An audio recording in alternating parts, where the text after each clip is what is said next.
Sawadee-ka. Hello everyone! Can this still be called a miniseries when it now has 5 parts? Sure, why not? This is the final installment of my Thailand adventures. I'm kind of viewing this as the second half to the part 1 of this series, but considering how long that video turned out, I think it's for the benefit of us all that I didn't include it in my first video, so thank you to myself and a general you're welcome to you all. I realized after making part 1 that I never talked about Chiang Mai. We had visited twice and I mentioned it in the first video but never delved into it. So here we are. We'd also visited 2 places, 2 historic places, one being Ayutthaya and the other being the Sukhothai Heritage Park. But being honest here, I don't remember much from my trip to Chiang Mai. 1, because it was several years ago since we visited. 2, we didn't spend a lot of time up there during both trips, and 3, our main purpose was to visit family, so we really didn't do much exploration. To fill in some informational, that's not correct. That's not proper pronunciation. So to fill in some informational gaps, I did some research, because I'm a professional. I will leave several links down below on information for Chiang Mai, Sukhothai, Ayutthaya, and the do's and don'ts on visiting Buddhist temples, because there be rules and we should all follow them. Now, as I mentioned, we went to Chiang Mai 2 separate times during our first trip, and we stayed with family while we were up there. And since family was our main priority, we didn't do much exploration, which I already mentioned, but it's fine. It's fine.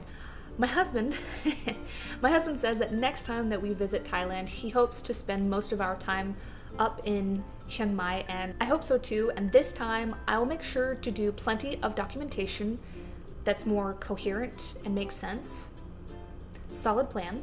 I may not remember Chiang Mai in crystal clear detail, but I do at least remember the fact that it was much more relaxing compared to the craziness that is Bangkok. Diving into some facts, Chiang Mai is the 4th most populous city in Thailand and the most populous northern city in Thailand.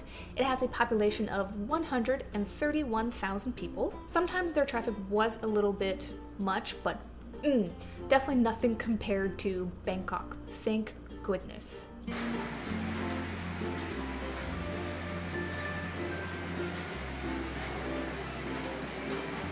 Much of the scenery traveling up to Chiang Mai wasn't particularly interesting, although nothing compared to the sheer nothingness that is Nebraska. Anyone who has traveled through or lives in Nebraska, y'all know what I'm talking about.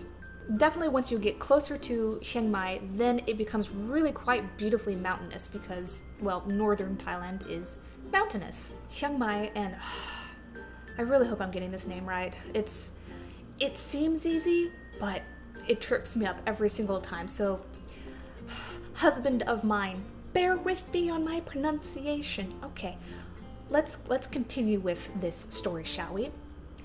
Chiang Mai. It is 435 miles north of Bangkok. So if you're driving, and depending on how many stops that you take, it can take between 7 to 8 hours to get there. The first time that we went, we took an overnight bus to get there. It really wasn't that bad. It did have a restroom in the bus, and I think they served us 2 meals or like 2 really big snacks. I distinctly remember food. So there was that. Since it was non-stop, it took about 7 hours to travel to Chiang Mai, and the average bus prices are between 500 to 700 baht, which translates to 16 to 22 US dollars. It's super affordable. We did visit one of the many temples that reside in Chiang Mai. We traveled into the Doi Suthep Mountain, the 8th largest mountain in Thailand, to visit the, hold on, I gotta look at my notes for this one. Wat Pratat Doi Suthep. That one made me so nervous. It's fine, it's over. We went to that particular temple, which is one of the most holy Buddhist sites in Thailand. It dates back to the 14th century, and it is, by the by, inside a national park. Walking up to the temple, the 300 plus steps are, can I say, led by or guided by the Naga water serpents. They're Naga, not dragons. Silly me, I thought they were dragons at first, but nope. They are Naga. Anyway, there are many shops and restaurants to eat before or after traveling up to the temple, and including at the top of the stairs, there are a few food stands, which I find very convenient and just super awesome. And now, in case you do need assistance to get up these steps, or if you just don't want to walk up the steps, there is a cable car that will take you up there, and it has a 50 baht admission fee, which is less than $2, so it's good. Oh, you guys, this is the area that in all of my travels in Thailand, I had to use probably the sketchiest squat toilet I've ever come across. I assume and hope that there were better ones, perhaps like in the restaurants, but I didn't come across those during our trip up to the mountain. Yep. Anyway, aside from the questionable restrooms, although I will never be a fan of heights, I definitely cannot deny that the view at the promenade behind the temple has really fantastic views of the city of Chiang Mai. Very picturesque, and just looking out, it kind of made my mind go quiet for a little while. And if you've ever, well, okay, you've never and will never be in my mind. This is not the future. Not the point. It made my mind go quiet, and that was nice. There are other places for you to visit in this national park, including the Phuping Palace, which is a favorite vacation home for the Thai royal family to go to. There are hill tribe villages and a waterfall, which I will put the name on screen to see as well. Aside from the trip into the mountains, we did visit 2, potentially 3 markets during our trip. I think one of them was the Taipei Walking Street Market, but the others I honestly don't remember the names of. Just know that there are no shortages of markets in Chiang Mai, and with that in mind, although there are many stalls, quite a few of the stalls will start to repeat each other, so just keep an eye out for the best prices. The last place that we really explored in any capacity was and I'm probably going to get this wrong, but the Bosang village. Bosang is a mid-sized craft village about 9 kilometers east of the old city, which specializes in paper umbrella craft making. We got to visit the umbrella factory where the magic happens. The craftsmen and women, they work in an assembly line setup. You can definitely tell that they've been doing this a while just because of how quickly and how they seem to be doing everything with such ease, and like they can do this in their sleep.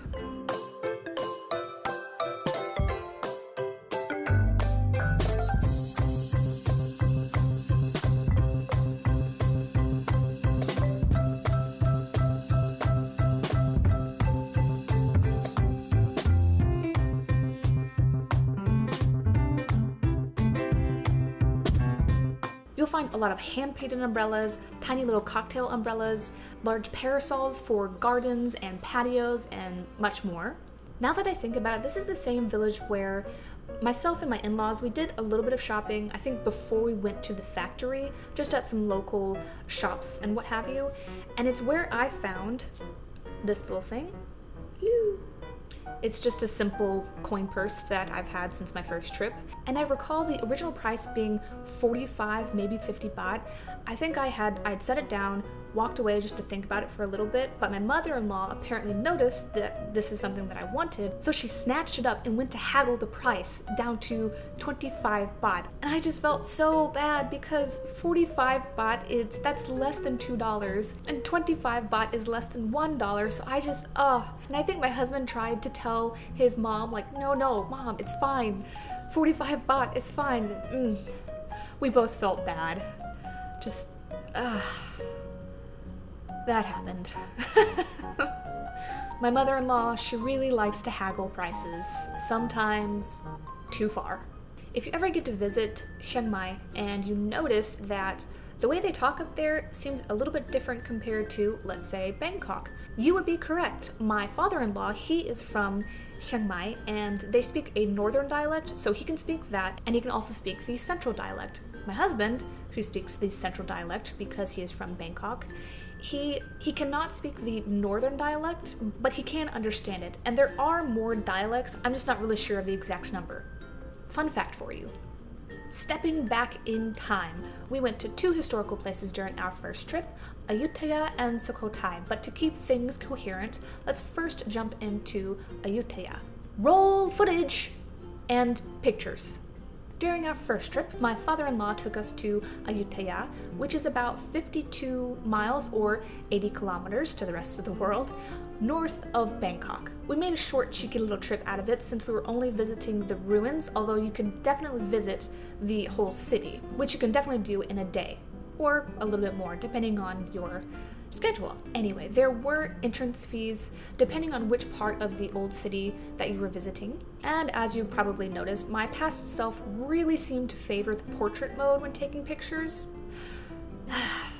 I've learned since then, thankfully. Today, most of the remains are temples and palaces, since those buildings were made out of stone at the time.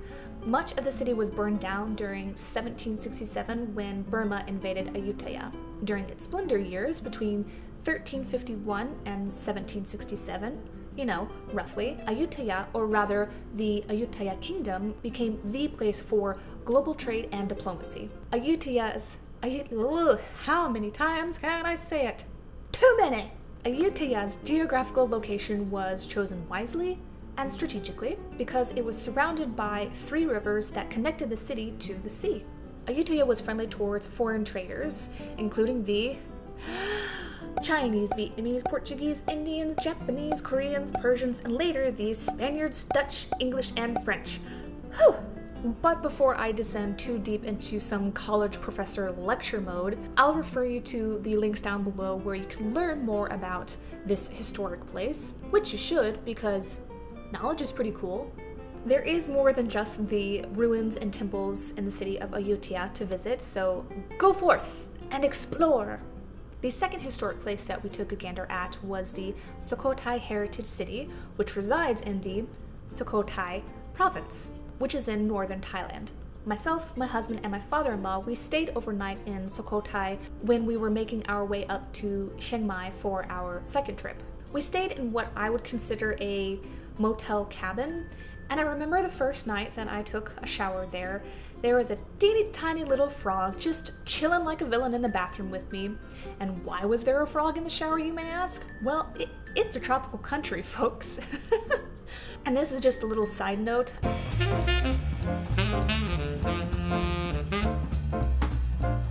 And I confirmed this with my husband. It's pretty common for a lot of bathrooms in Thailand, whether it's in motels, maybe even some hotels, but definitely a person's own residence. The way bathrooms are set up, they are an open plan, so there's no partition, nothing to separate the toilet from the shower. So therefore, if you take a shower and then later on you come back, well, the floor is going to be wet if you want to use the restroom. And this was definitely the case in the old home that my husband and I stayed in during our first trip.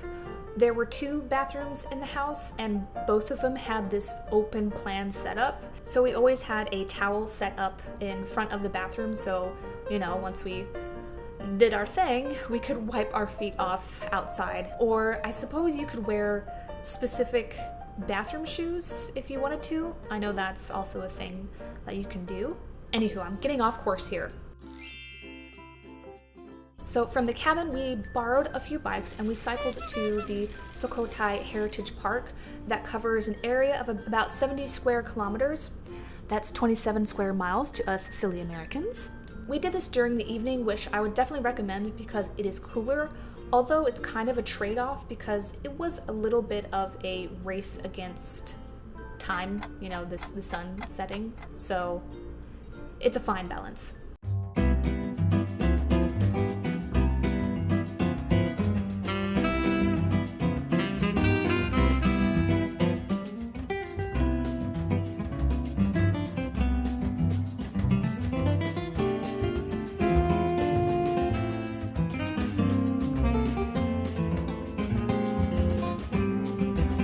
There are more than 190 ruins, and while I feel like we got to see many of them, I doubt we saw all of them because, to be fair, there are 5 zones in the park, and I'm pretty sure we only paid the admission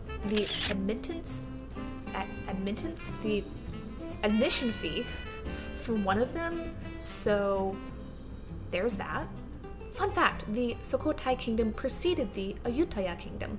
The park is surrounded by both walls and moats. How flippin' cool is that? Inside are the remains of the royal palace and 26 temples. The most important temple is the Wat Mahathat, which translates to the Temple of Great Relic. Definitely a nifty place for you to visit if you ever so choose to do so. And now indulge me in these 20 seconds or so of me petting a puppy. I really don't think it's going to be much of a hardship. I realized I didn't explain this at all. My father-in-law has a large garden some miles outside of Bangkok.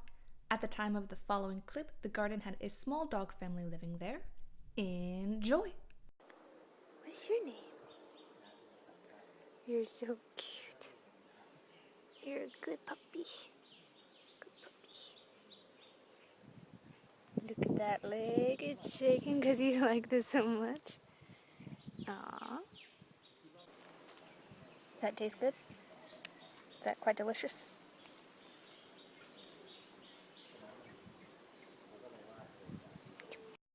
Holy macromoly, we've all made it to the very end. This very long journey. So guys, thank you for coming along with me as I relived my trips to Thailand.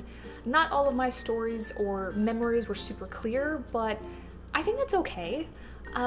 It took me several years to document this, but at least now I can come back whenever I want and relive the experience. And of course I got to share it with you guys, and you got to see a point of view of particular topics and places, and hopefully you found it interesting, positive, inspiring, just general good stuff. And I really feel like I'm giving some type of acceptance speech right now, but definitely nothing that dramatic. So I think for the last time, until I take another trip to Thailand, Khop Kun Ka, thank you all so much for watching, and I'll see you in my next video. Bye!